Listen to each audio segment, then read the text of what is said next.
Hi there. Let's dig into multiple choice quizzes in iSpring Quizmaker. If you don't already have iSpring Quizmaker downloaded, you can get a free trial here.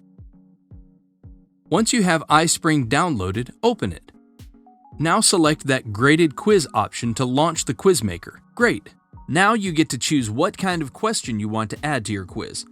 Just click the question button and select multiple choice. It couldn't get much easier than that. From here, you can type in your questions and of course add all the answer choices you want. Since this is a math problem, I'm going to want to be able to add equations.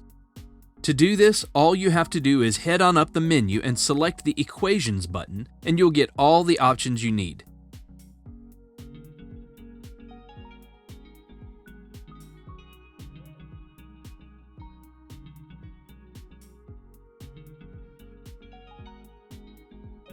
Up here, you can add images, video, or audio.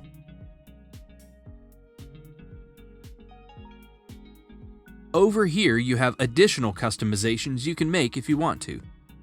Here, you can decide when your users will get feedback, adjust the branching to control the order of questions in your quiz depending on your students' answers, and adjust how the quiz is scored.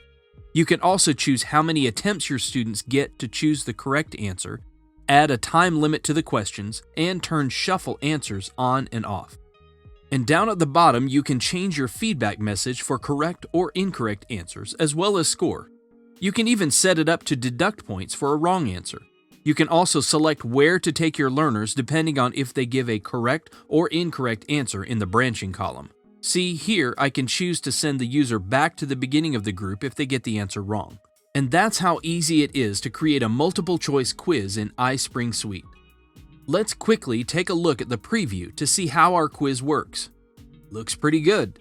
Let's take the quiz and see how it works. And that's how easy it is to create a multiple choice quiz in iSpring Quizmaker. You should give it a go.